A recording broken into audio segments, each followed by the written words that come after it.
All right, Raider Nation. We lost.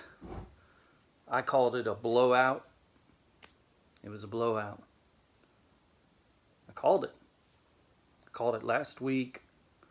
I knew we were in trouble for many of the reasons why. But let me just tell you, I'm getting a little late start tonight because I was somewhere else today after the game, so I wasn't here where I could film my instant response. But be that as it may, I am still able to give you my take on the game. I have a lot of observations. I haven't run my film study yet. I'll probably be putting that up in the next day or so. But I've already found some critical areas where I think the film will shed some light on it. So I called it. In a nutshell, why did we lose? Because we were outmatched. The Raiders are outmatched. Personnel and talent level in critical areas is a mismatch. Straight up. Let's talk about what are some of our offensive woes. So, in a nutshell, to me, as a passing team, our receivers cannot break coverage. That means that we cannot win matchups. Jared Cook can win matchups, and that's about it. See, the Raiders to me remind me a lot of a high percentage pass offense like Eli Manning and the Giants back in the day. You see, Carr at the beginning of this game is 71% pass completion, which is up there in the NFL. But if you realize that so many of those passes are essentially runs, they're basically runs and they're run substitutes, which means we're only getting a couple of yards on those passes. They're not designed to stretch the field. They're designed to provide an alternative to the same kind of ground that we're trying to get as a running team. And that means a lot of screens or short passes, things of that nature, little dump offs. And to me, that is an admission of not having the talent and the skill level that it takes to stretch the field. Now, you might say, well, you've got Amari Cooper, we've got Bryant, we've got Jordy Nelson, right? You may even say we have Seth Roberts, okay? But it takes two areas to make a pass offense. Number one, protection. And number two, the personnel and the speed and the abilities that our wide receivers and tight end have. So it comes down to not just do we have talented receivers, because I believe that we have talented receivers that could match up in many schemes, but we cannot pass block. And when we cannot pass block, we cannot get time to develop pass routes, to finish reads, things of that nature. Now, today, particularly difficult because we had Feliciano in because KO was out. So we had Feliciano substituting for KO. We had Parker and Miller, both of them, tackles. They're raw and unreliable. So we had a pretty predictable game when it came to the offense, when it came to protection, pass protection. Number one, Miller cannot pass defend. He cannot pass block at all. And I'm going to show you tape this week that proves that. Also, we had Parker and Miller, both of them contributing to our penalties, false starts. Parker, I believe, had 2. Miller had 1 as well. So this is a problem. We had a lot of bad field position because of these penalties. So that's offense. Then you have Carr and the interception. Now, that interception, he can say whatever he wants that, oh, so-and-so made a good play. He made a good play. We had it down. He didn't execute it. And there's 2 things that happened in that play that really, really hurt us. And I'm going to talk about those. And then I'm going to show them to you when I get my film analysis ready to share probably in the next day or so. Number 1, very similar to a couple of weeks ago, Marshawn Lynch on the play action. He didn't sell the dive up the middle. He stopped. He took himself out of the play, became a spectator again, and that cost us on the goal line. Number 1. Number 2, Derek Carr stared down 85, which is who it was going to, and that was Carrier. He stared him down. For a good 1.5 seconds, he just focused on the whole thing and never looked around, never looked at what else was going on. And, the guy who intercepted saw the same thing that Derek Carr did. He was looking and he saw his eyes, saw exactly where he was going, exactly where he was looking. He had no reason to continue running to the left to cover because there was bracket coverage already on the left side. Those guys were all covered. He was a secondary, like I said, a bracket cover. And this is on Carr. This wasn't just a good game on the side of the interception. This was a Carr error, straight up. There was no velocity on that thing. It was a lob almost. There was no speed to it. It wasn't a Derek Carr dart that just, zipped through a window.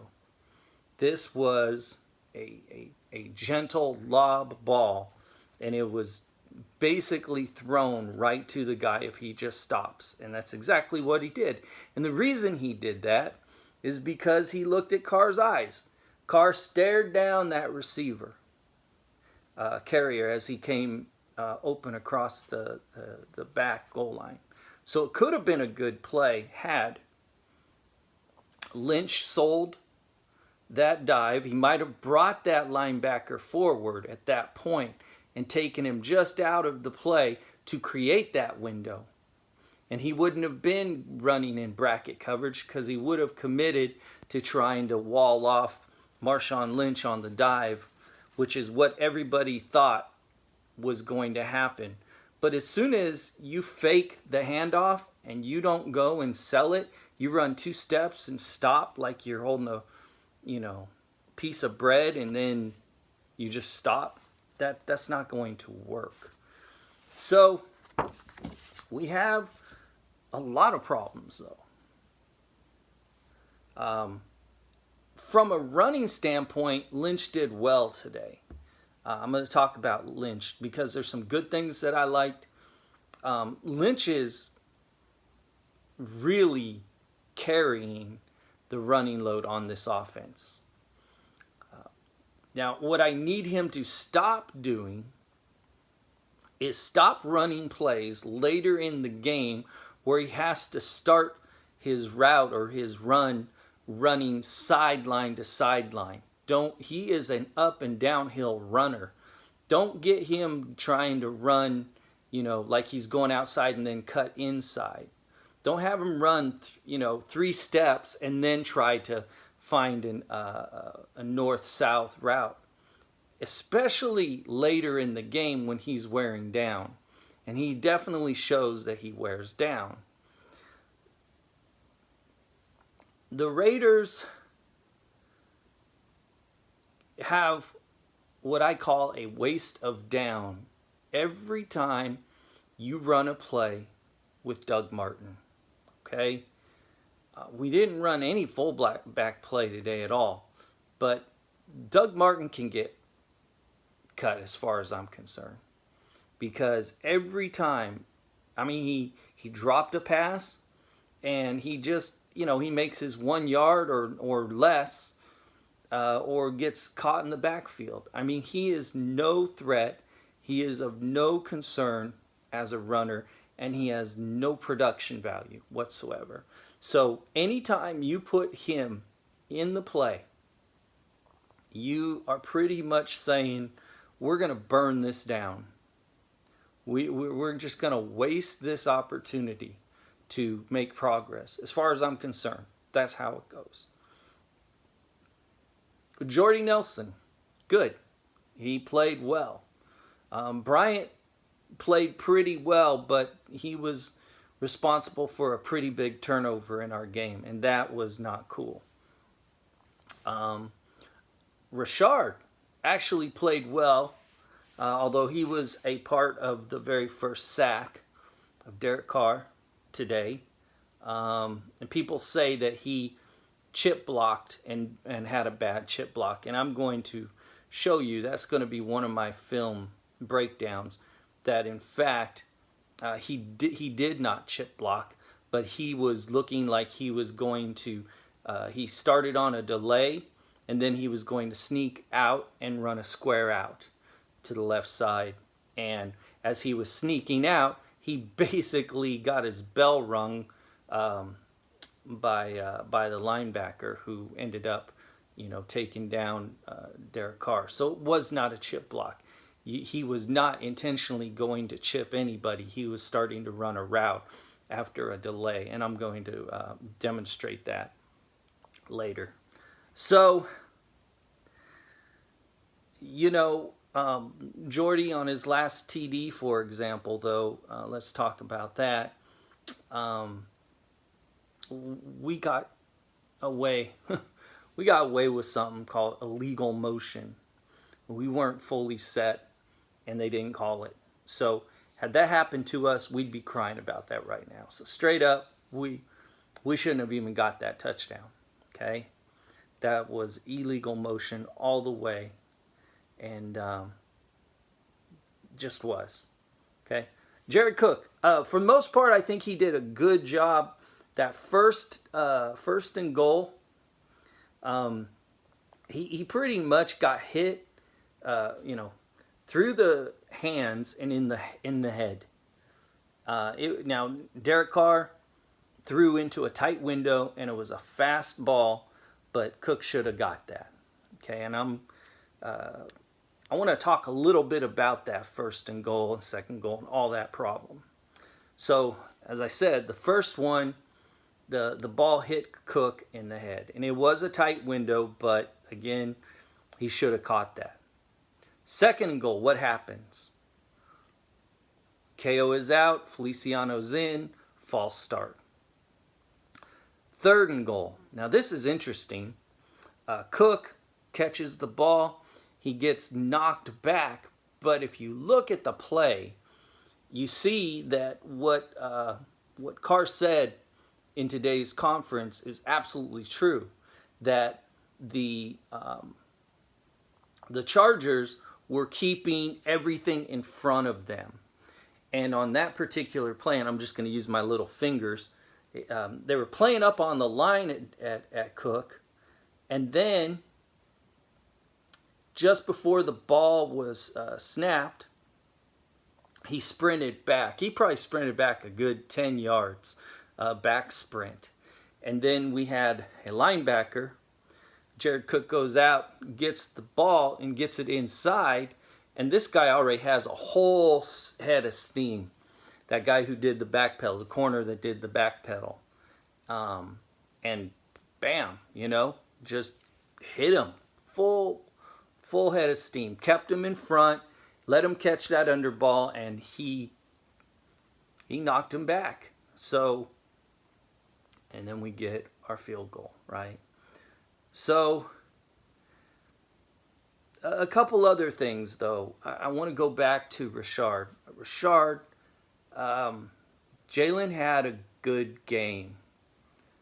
He got a couple of clutch first downs that we needed, a couple of medium long runs that that kept us, looking like we were in the game in terms of moving the ball. My problem with Richard is that every time you bring Richard in the game, it pretty much signals that he's likely going out for a pass or he's staying in and blocking. Like, you already narrow down, you already signal the defense about what's coming. And that limits your playbook, and it limits what the defense has to do. And we're becoming predictable in that regard because we're playing football with short passes like we can't run. And when we bring in Richard, yes, it creates a matchup issue, but it also sort of narrows down what we are going to do. And, what if we bring in Lynch and Richard, right? Now it could be whatever. Now we don't know. Maybe we can send both backs out to the flat, right? But I want to talk about something that I doubt anyone else is going to mention, no matter how many times you see this game analyzed. I don't think people are going to mention it. I need to mention it. I need you all to think about what I'm about to say, because I'm going to give you some knowledge here that I don't think everybody else is seeing. We are moving to play action way too early. We're not establishing the run.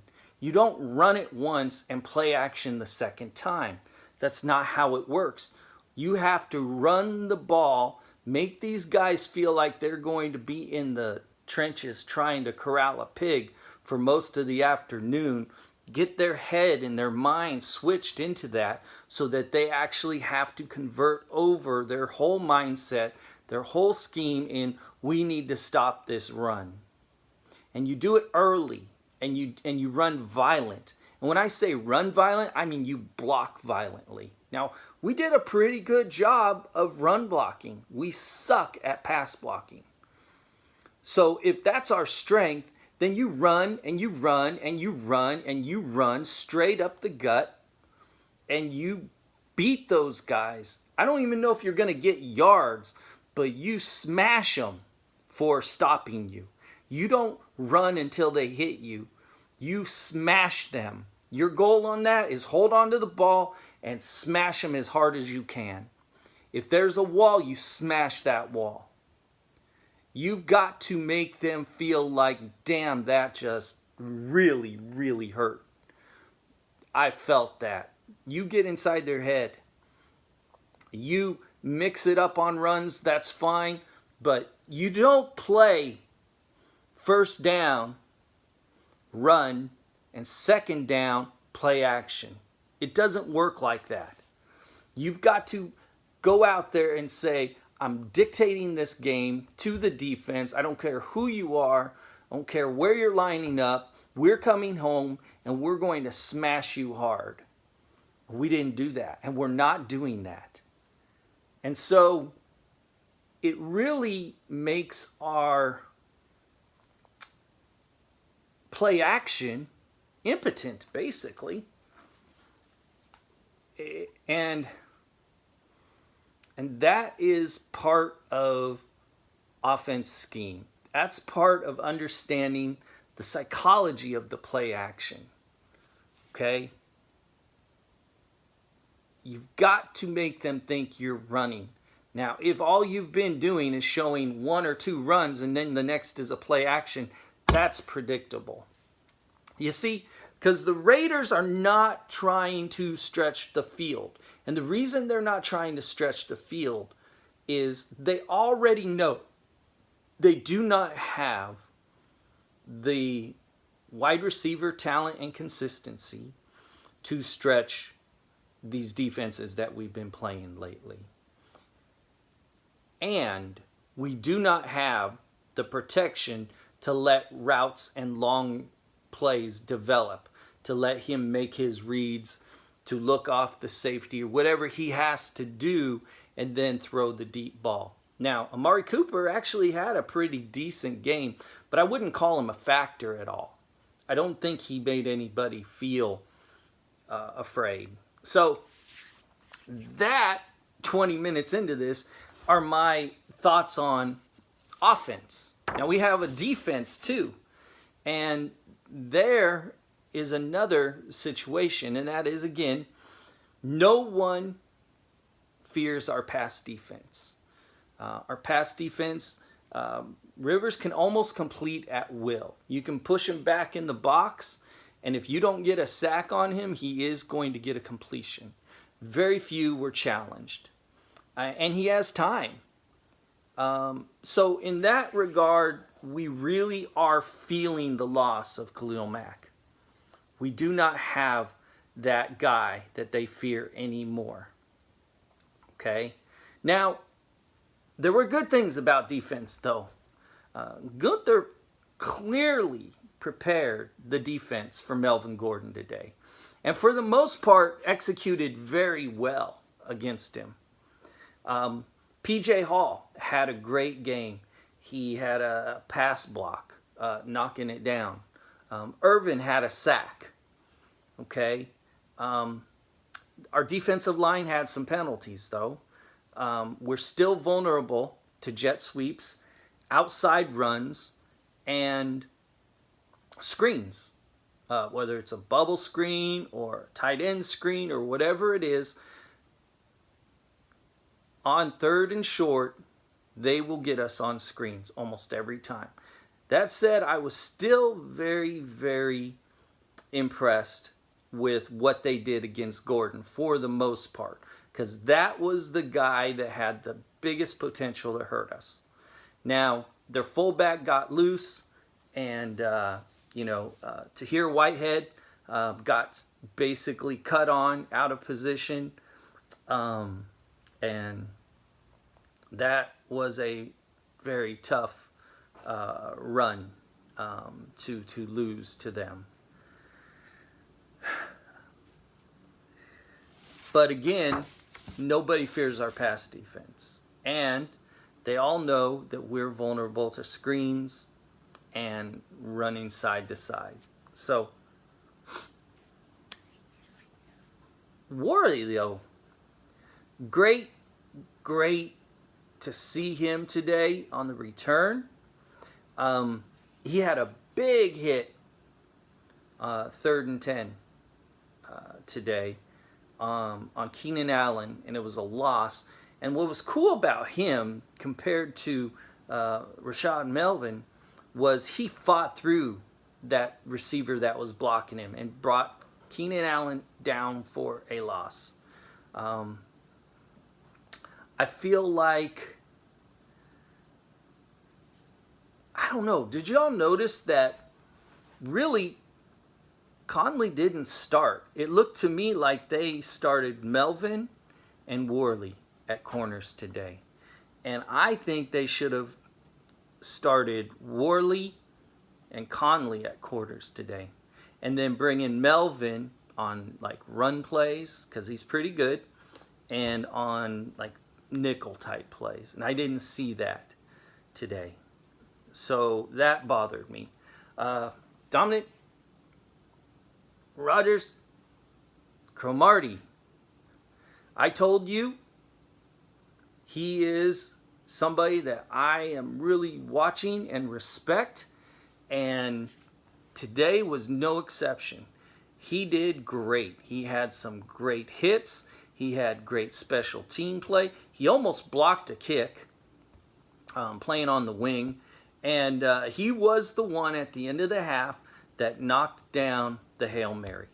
He came up from behind. It looked like a lot of people were in it, but he's the one who got the elevation and actually knocked it down. Great, great defense. Very proud of him. So, now, team dynamics. I think the defense really played well on runs for the most part. Also, another big pass defense today. Gilchrist did good on pass defense. Had a few good moments. Now, one of the things that really infuriates me, and I don't understand it, is near the end of the third quarter, we should have been playing faster. Like we were trying to make the most and catch up as fast as we could. And what did we do? We didn't play fast. We didn't play on a hurry up or a no huddle. We didn't. We were down, 2.5 scores, 3 scores at that point, and we still were going to huddles and making calls. I don't understand that. I will never understand that. There's nothing about that makes sense to me.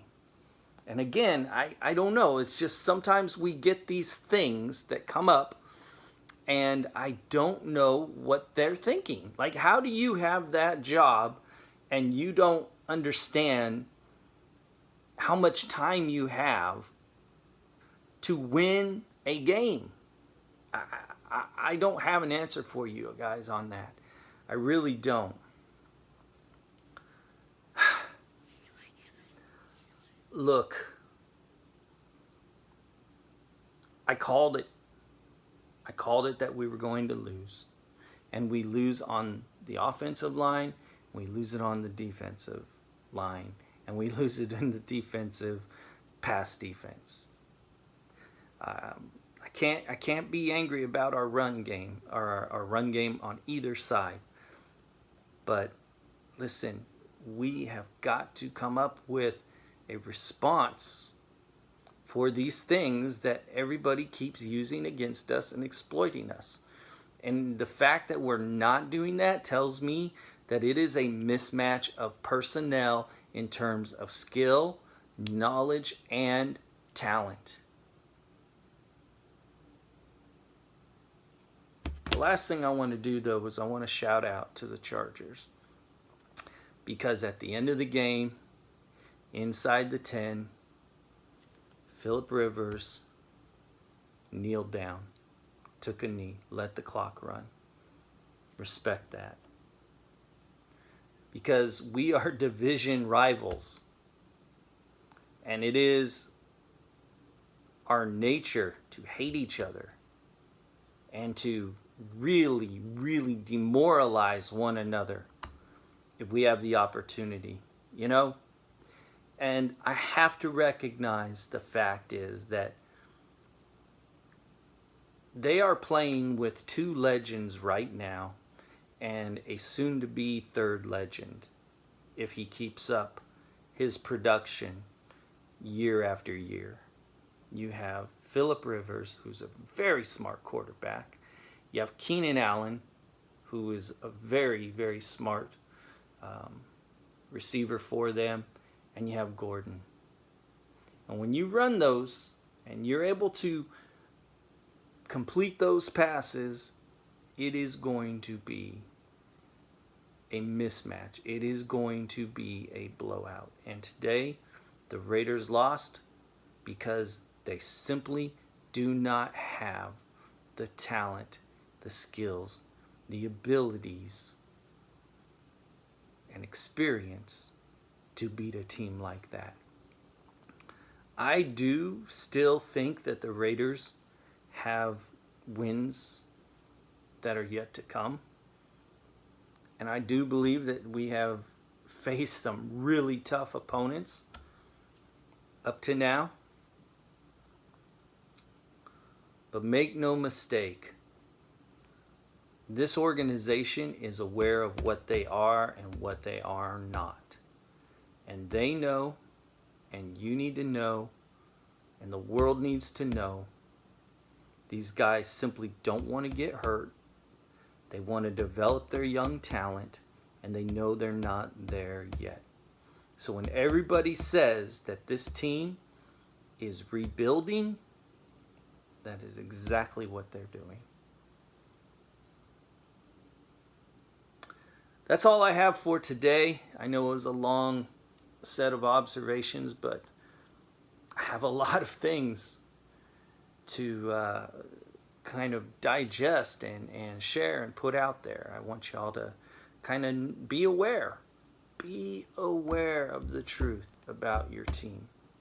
Okay?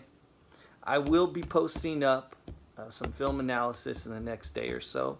Like I said, I've already done a fair amount of it, but I'm just out of time for today.